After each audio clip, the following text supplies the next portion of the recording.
तो जैसा कि आप देख सकते हैं अभी हम खड़े हैं यहाँ पे सलेमपुर तहसील के गेट के सामने, और यहाँ पे कुछ हमारे भैया लोग हैं, कुछ समाज सेवी लोग हैं, और ये लोग बैठे हैं धरना प्रदर्शन पे।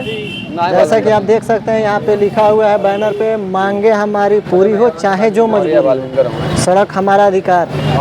सोचने वाली तो बात ये है कि सरकार जो है दूसरा कार्यकाल चल रहा है, और जो यहाँ के विधायक हैं वो राज्य मंत्री भी हैं, लेकिन सोचने वाली बात यह है कि 12 सालों से ये जो सड़कें टूटी हुई हैं। और सबसे अफसोस की बात यह है कि एक पत्रकार जो कि दुनिया के दुख और दर्द को बताते हैं, दिखाते हैं, पत्रकार बंधु हमारे धरने पर बैठे हैं। इससे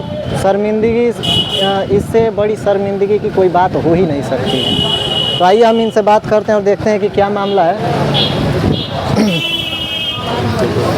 तो जैसे कि भैया आप हम देखें हैं कि यहाँ पे लिखा हुआ है मांगे हमारी पूरी हो चाहे जो मजबूरी हो, और ये 12 सालों से जो टूटी है सड़कें, इसके लिए आप प्रदर्शन पे बैठे हैं, धरने पे बैठे हैं, भूख हड़ताल पे बैठे हैं।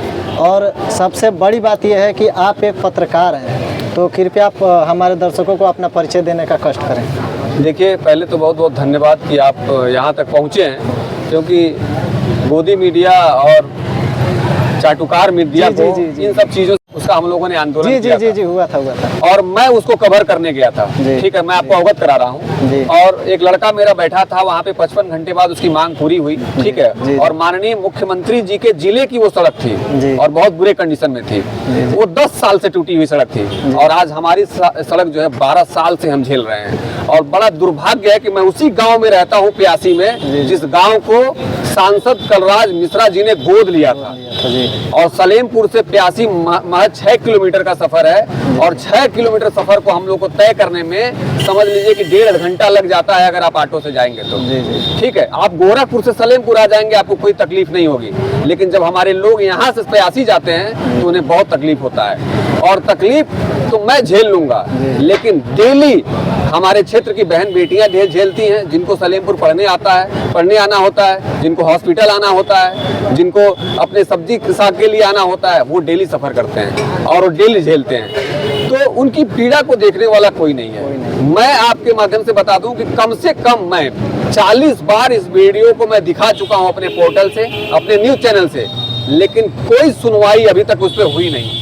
ठीक है, तो आज मुझे मजबूर होकर एक पत्रकार को इस सलेमपुर में भूख हड़ताल के लिए बैठना पड़ रहा है। बस यही मैं कहूंगा कि बहुत बहुत धन्यवाद कि आप लोगों ने कवर किया। जी। तो इसमें कोई हादसा तो नहीं हुआ अभी तक? देखिए, हादसा क्या, हादसा तो डेली हो रहे हैं। एक बड़ा हादसा अभी आपको 15 तारीख को सुनने को मिल जाएगा, आप उस परिवार से जाके मिल सकते हैं। प्यासी से वो लड़का आ रहा था साइकिल से, और उस रोड की वजह से जो है ट्रैक्टर के चपेट में आने की वजह से उसकी मौत हो गई। तो ऐसे हादसे आए दिन हो रहे हैं वहाँ पे, लेकिन उससे उन हादसों से किसी को कोई फर्क पड़ने वाला नहीं है। वो सड़क जस की तस है, किसी ने अभी तक उस पर ना सुनवाई की और ना ही कोई एक्शन लिया है। इसलिए आज मजबूर होकर मुझे जो है भूख हड़ताल में बैठना पड़ रहा है। उसका कुछ कॉम्पनसेशन मिला है? नहीं, अभी कोई कॉम्पनसेशन कोई पूछने तक नहीं गया भाई साहब। ठीक है, उसको मैनेज करने में लोग लगे हुए हैं, किसी तरह उसको 2-4 लाख रुपए दे के उसके परिवार को वहाँ से हटा दिया जाए। जी। तो कहीं ना कहीं मुझे ऐसा लगता है कि ये जो टूटी सड़कें हैं, इसका खामियाजा एक बच्चे ने भुगता है। एक बच्चा भूखा, उसके पहले बहुत सारे एक्सीडेंट हो चुके हैं, उसके पहले भी बहुत लेडीज के पेट में बच्चे मर गए हॉस्पिटल आते आते। और मैं देख रहा हूँ कि 40 बसें जाती हैं यहाँ से स्कूल की बसें जाती हैं प्यासी और नोना पार, और किसी दिन बड़ी कैजुअलिटी होगी और सरकार के पास कोई जवाबदेही नहीं होगा। जान लीजिए, कोई जवाबदेही नहीं होगा उसके, और परिवार जनता, वहाँ क्षेत्र की जनता जो है अपने बच्चों को खो देगी। तब उनका आँख खुलेगा। अगर उस आंदोलन में मेरे साथ नहीं खड़े हो रहे हैं तो कम से कम सोशल मीडिया की ताकत को वो लोग पहचाने। अगर वीडियो देख रहे हैं तो इसको अधिक से अधिक लोगों तक शेयर करें, लोगों तक पहुंचाएं कि सरकार इस चीज को देखे और उनके बच्चों की जान बच सके। तो ये बताइए, ये तो अभी तो बीजेपी का सरकार है, सांसद भी उनके, मंत्री भी उनके, और जहाँ तक कि ये जो सलेमपुर विधानसभा यहाँ की जो विधायक हैं वो अभी विजय लक्ष्मी गौतम जी अभी वो राज्य मंत्री हैं। तो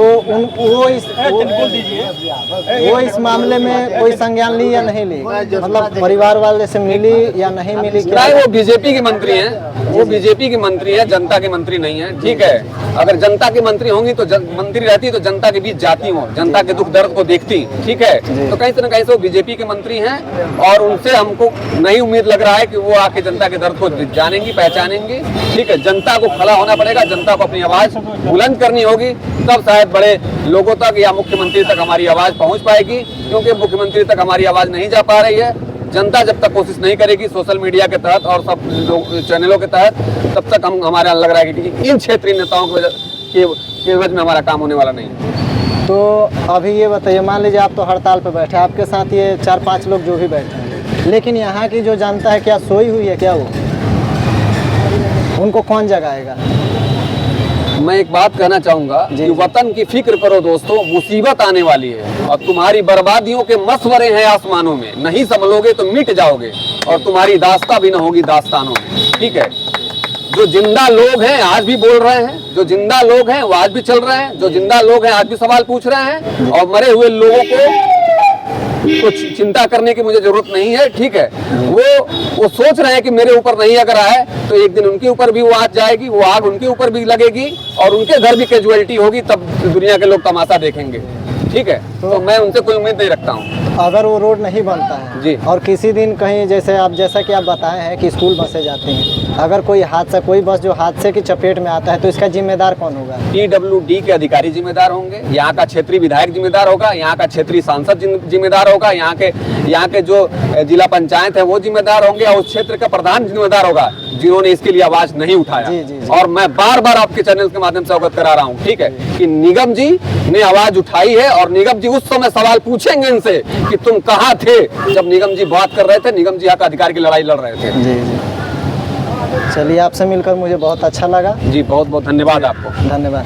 तो जैसा कि आप देख सकते हैं कि इससे बड़ी शर्मिंदगी की बात कुछ हो ही नहीं सकती है कि एक पत्रकार होकर धरने पर बैठे हुए, बताइए, ये भारत देश है हमारा, हमारी मांगे पूरी हो, इसमें हम क्या कहें बताइए? हमारी मांगे पूरी हो, हादसा होता है, सड़क हमारा अधिकार है, आप लोग सड़क हमारा अधिकार है, सड़क हमारा अधिकार है, सड़क हमारा अधिकार है, हमारी